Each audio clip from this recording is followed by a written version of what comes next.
दिसंबर and के अंदर Vodafone India का शेयर कुछ 12-13 रुपए का चल रहा था और एकदम से व्हाट्सएप, टेलीग्राम, हर जगह न्यूज़ आती है कि इलॉन मस्क एंटर करने वाले हैं इंडियन टेलीकॉम मार्केट को। तो गवर्नमेंट ऑफ इंडिया ये प्लान कर रही है कि वो वोडाफोन इंडिया का स्टेक जो है उनका, वो इलॉन मस्क को सेल कर देगी। ये न्यूज़ आते ही 1-2 दिन में ही वोडाफोन का स्टॉक प्राइस लगभग 40% से इंक्रीज हो जाता है। एक 12-13 रुपए का शेयर ऑलमोस्ट 18.45 तक चला जाता है, 18-19 रुपए तक चला जाता है, सिर्फ एक अनकन्फर्म्ड न्यूज़ की वजह से।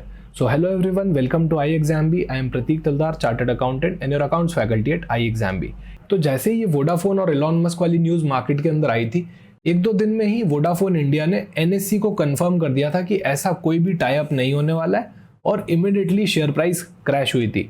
तो ये न्यूज़ सिर्फ एक रूमर थी, एक अनकन्फर्म न्यूज़ थी जो व्हाट्सएप और टेलीग्राम पे काफ़ी सारे चैनल्स पे सर्कुलेट हुई थी और इसका क्लैरिफिकेशन भी 1-2 दिन के अंदर ही कंपनी की तरफ से आ गया था। जैसे ही ये न्यूज़ बाहर आई थी कि ऐसा कुछ नहीं होने वाला है, स्टॉक प्राइस वापस से क्रैश होके अपने उसी लेवल पे ट्रेड करने लग गया। तो ये जो टेलीग्राम और व्हाट्सएप पे न्यूज़ आती हैं जिसके अंदर रॉकेट्स बने हुए होते हैं, इनमें से काफ़ी सारी अनकन्फर्म न्यूज़ भी होती है और ये रॉकेट जितना जल्दी ऊपर जाता है उतना ही जल्दी वापस नीचे भी उतर जाता है। तो ऐसी अनकन्फर्म न्यूज़ पे, ऐसे रूमर्स पे हमको कभी भी बिलीव नहीं करना चाहिए। इसी चीज़ को काउंटर करने के लिए सेबी ने एक रीसेंट सर्कुलर निकाला है। लिस्टेड कंपनीज को ऐसे रूमर्स की वजह से काफ़ी सारा नुकसान हो जाता है। मान लो किसी कंपनी का एक बहुत बड़ा शेयर का ट्रांजैक्शन पेंडिंग है, इन प्रोसेस है, और ऐसा रूमर आ जाए उसकी वजह से मार्केट प्राइस एकदम बढ़ जाए या गिर जाए, तो उसका बहुत ही एक बड़ा इम्पैक्ट आ जाता है कंपनी के इस ट्रांजैक्शन पे।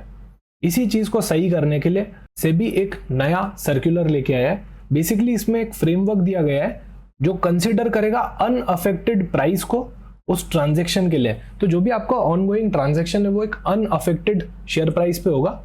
ऐसा मान लिया जाएगा कि ये मार्केट रूमर एग्जिस्ट ही नहीं करता था। इस मार्केट रूमर की वजह से जो प्राइस में फ्लक्चुएशन आया है, भले ही डाउनसाइड या अपसाइड का, उसको फैक्टर कर दिया जाएगा, उसको न्यूट्रलाइज कर दिया जाएगा और एक अनअफेक्टेड प्राइस को लिया जाएगा।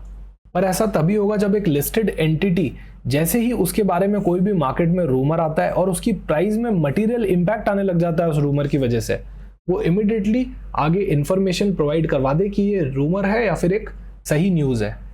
और ये कंफर्मेशन देना पड़ता है कंपनी को 24 आवर्स के अंदर। तो जैसे ही आपकी शेयर प्राइस के अंदर मटेरियल मूवमेंट आने लग गया किसी रूमर की वजह से, आप 24 आवर्स के अंदर उसका कंफर्मेशन दे दो कि ये रूमर है या फिर सही न्यूज़ है। अगर वो रूमर है तो जो भी आपके ऑनगोइंग बड़े बड़े शेयर के ट्रांजैक्शंस चल रहे हैं उनके लिए अनअफेक्टेड प्राइस का यूज किया जाएगा, जो एक फॉर्मूला दिया गया है उससे निकाला जाएगा। सो अल्टीमेटली आपका जो ये ट्रांजैक्शंस होने वाले हैं उन पे कोई ऐसा खास इंपैक्ट नहीं आने वाला है। अच्छा, ये एप्लीकेबल है टॉप 100 लिस्टेड कंपनीज के लिए 1 जून 2024 से। तो 1 जून 2024 से जो टॉप 100 लिस्टेड कंपनी है वो इस प्रोविजन को यूज करेंगी और ये धीरे धीरे एक्सटेंड हो जाएगा 250 लिस्टेड एंटिटीज तक, यानी कि अगली 150 कंपनीज को भी ये प्रोविजन अप्लाई करना पड़ेगा विथ इफेक्ट फ्रॉम 1 दिसंबर 2024। तो इसके लिए सेबी ने पूरा फ्रेमवर्क बनाया है। यहाँ पे जो प्राइस यूज होगी वो adjusted volume weighted average price होगी, वीवैप भी बोलते हैं हम इसको। अच्छा, होता कुछ नहीं है, ये वेटेड एवरेज प्राइस ही होती है जिसको वॉल्यूम के रेशो में हम वेट्स दे देते हैं, इसलिए इसको वीवैप बोलते हैं, वॉल्यूम वेटेड एवरेज प्राइस। और इस फॉर्मूले से हम एक अनअफेक्टेड प्राइस निकालेंगे।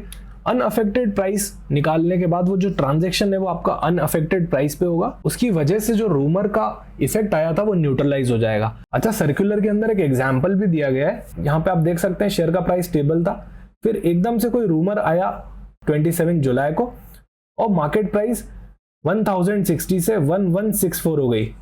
कंपनी ने 24 आवर्स के अंदर ये रूमर कंफर्म कर दिया कि एक फेक न्यूज़ है। तो ऐसे केस में क्या होगा, आपका एडजस्टेड डेली वैप चालू हो जाएगा, adjusted daily volume weighted average price चालू हो जाएगी।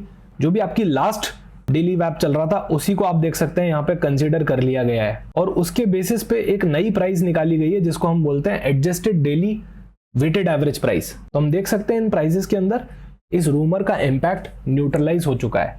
ये एक बहुत ही इंपॉर्टेंट सर्कुलर है जिससे रियल लाइफ में बहुत ही कंपनीज को बेनिफिट होने वाला है, क्योंकि आए दिन ये रूमर्स आते रहते हैं मार्केट में। So this will have a very positive impact on the stock market practices. आप इस सर्कुलर को डिटेल में भी पढ़ सकते हैं सेबी की साइट पे जाके। अच्छा, कमेंट सेक्शन में जरूर बताइएगा मुझे कि आपकी सेबी की प्रिपरेशन कैसी चल रही है। The prime minister of India is expecting the Indian stock market to hit record high on 4 June. तो 4 जून आप लोगों के लिए भी एक बहुत ही इंपॉर्टेंट डेट है। I would like to ask whether your preparation will also hit a record high on 4th of June.